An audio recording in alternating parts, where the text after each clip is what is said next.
The phrase, beggars can't be choosers. Yet I disagree with that because I have a choice regardless of being homeless, regardless of everyone else's perception of how they believe that since I'm homeless, I should just go with whatever first offers are offered to me, or, whatever their menial offering is toward me, like of a place to rest. And I mean menial as in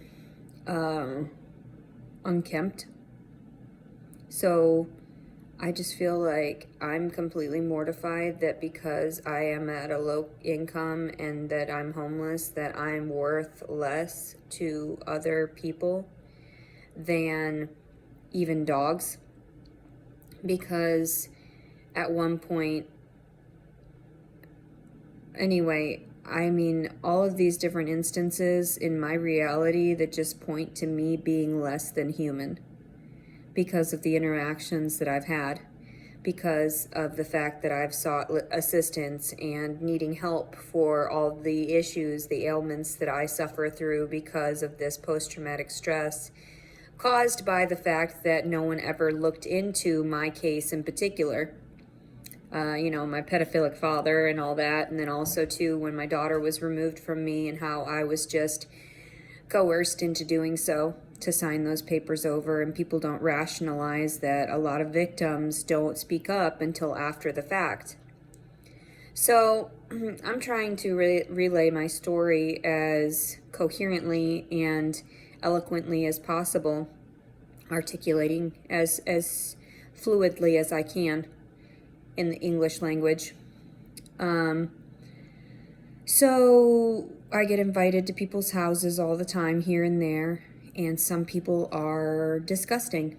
That's the only word I can say about it, because if you've got food strewn all over the floor and there's pee spots and stains all over the carpet, and then there's, bugs here and there, and it's because you haven't maintained your home. And some people say, well, I just moved in here. Well, why would you pick a place that's all run down and already looking like trash and dilapidated?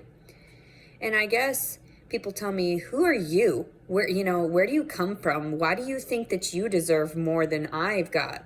And I'm thinking, I don't know, we should all want to appropriate ourselves a little bit better and have better hygiene and cleaning habits.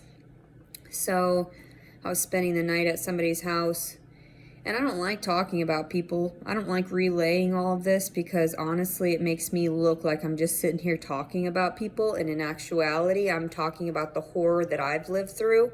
The fact that I lost my daughter when she was 4 years old, and that trauma of a woman, a mother, a good mother that breastfed her kid and is not able to just openly get her back because everyone says she's fucking crazy. Okay. I just ate, so don't mind if there's stuff in my teeth. I was so mortified that I was invited over to this one guy's house. And it was actually his family, his sister's house. And there was just so much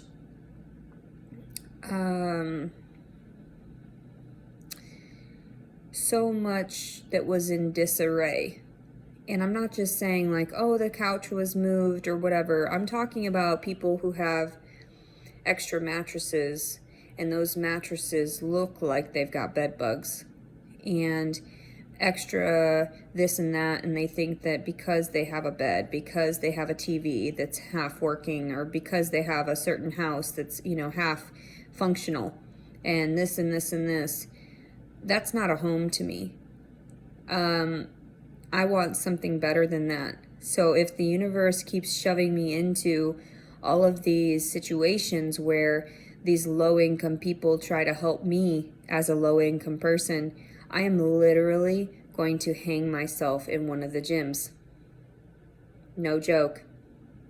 So I am just completely mortified that I keep getting these offerings from people that don't rationalize my worth, don't rationalize that I want somewhere that is hygienic.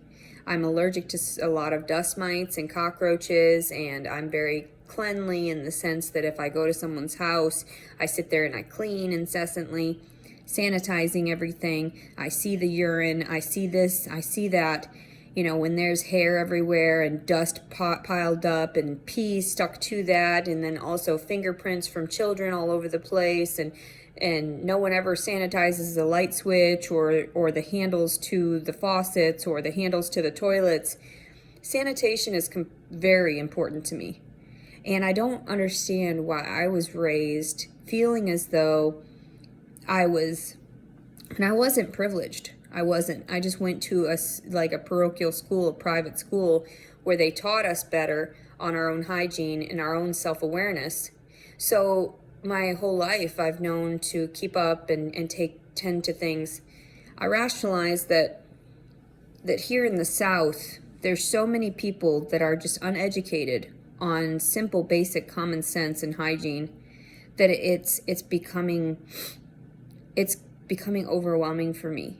I can't interact with people. I can't take them up on their offers. I can't take them up on just being a polite and kind person, because when I get to know them outside of their work, or if I get to know them on a personal level, I realize that they have mental illness because of the fact that they should recognize their own germs. They should realize their own bacteria. They should realize their own, body and its discharges and whatever.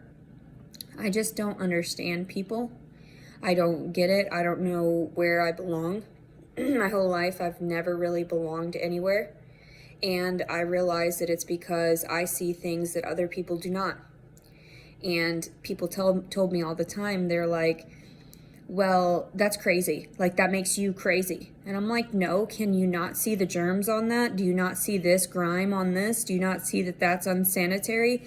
And that's not even the things that I'm talking about that are like, I see things that aren't there. You know what I mean? So here I am being told that I'm crazy. And then in actuality, it's like, okay, I see these people, and even some of these people that are in authoritative positions, these nurses and yada yada, that live a certain lifestyle. I was speaking to someone that was going to school for a pharmacy technician, and he's now homeless. But then again, too, I heard through the grapevine that he had a lot of perverse like encounters where he was filming a lot of the sexual endeavors and not telling the people that he was filming them as he was sleeping with them. And so yeah, for me, I feel like there's so much out there in the world that people don't even recognize about each individual person. And then when you get to know them beyond, I don't even make it past a first date a majority of the time, because I'm brutally honest with everyone and I tell them my circumstances, and then when it comes down to it and they invite me to their shithole, I can't help but just be impolite, because I'm like, I would rather sleep in a ditch. I would rather be raped and stabbed and murdered than to go to your fucking house that is and I think it's funny. I think it's hilarious, because I would rather be dead. I would rather be fucking dead than take up these people and their shitty ass offers. My mother, she's a very hygienic woman. She's always very clean. She's always keeping things and putting them back in their place. And people call that obsessive compulsive disorder, OCD. But it's not. It's not at all. And all of these terms that I use, people think that I just have a heightened vocabulary, and I really don't see that. I think it's just me being normal and rational, researching, recognizing what these things are, and relaying the actual appropriated terminology. So for me, I'm slightly concerned at my own well-being through this winter. I was offered a place to stay. There was a nice place, like cleanly and hygienic.